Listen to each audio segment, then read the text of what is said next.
भक्तिमती मीराबाई पूजनीय क्यों है? जनाबाई पूजनीय क्यों है? हमारे तुकाराम जी, नामदेव जी, ये सब पूजनीय क्यों है? क्योंकि इनके जीवन में चाहे जितनी विषम परिस्थिति आई हों, चाहे जितनी विपरीतताएं आई हों, चाहे जैसा स्वभाव व्यवहार इनके जीवन में रहा हो, इन्होंने ठाकुर जी की स्मृति को त्याग नहीं किया। हम लोग कई बार अति प्रसन्नता में त्याग कर देते हैं और अति कष्ट में भी त्याग कर देते हैं। बहुत ध्यान से सुनिएगा। कई बार अति प्रसन्नता भी भगवत विस्मृति करा देती है। अति भोग्य वस्तु यदि सामने आ जाती है, खाने की, पीने की, देखने की, पहनने की, तो भगवत विस्मरण हो जाता है। और कई बार जीवन में ऐसे संकट की घड़ी आ जाती है, तब भी हम भगवत विस्मृति हो जाती है, ठाकुर जी को भूल जाते हैं।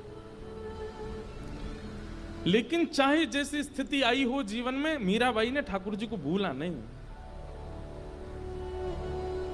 तुकाराम जी ने ठाकुर जी को भूला नहीं, जनाबाई ने ठाकुर जी का विस्मरण किया नहीं, इसलिए वो पूजनीय है, इसलिए वो वंदनीय है।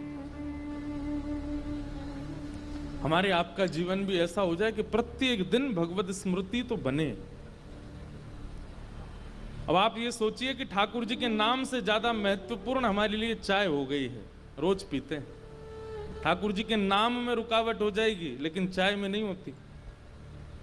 ठाकुर जी के स्मरण से ज्यादा महत्वपूर्ण हमारे लिए दाल चावल हो गए। दाल चावल की इतनी महिमा कि वो नाम से भी ऊपर है, रोज पाया जाता है, ठाकुर जी का नाम नहीं पाया जाता।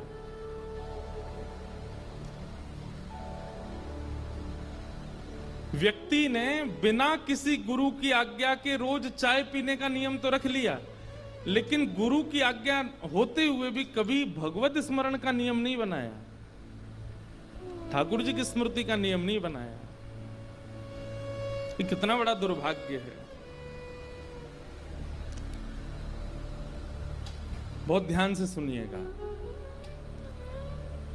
नित्य भगवत स्मरण, नित्य धाम का स्मरण, नित्य नाम स्मरण आपकी सामर्थ्य है ही नहीं कि आप कर लो। ठाकुर जी की इच्छा होती है तो ही आप कर सकते हो। और अगर आप नहीं कर पा रहे हो तो इसमें आपको चिंतित होना चाहिए कि कृपा नहीं है ठाकुर जी की, तभी आप नहीं कर पाते।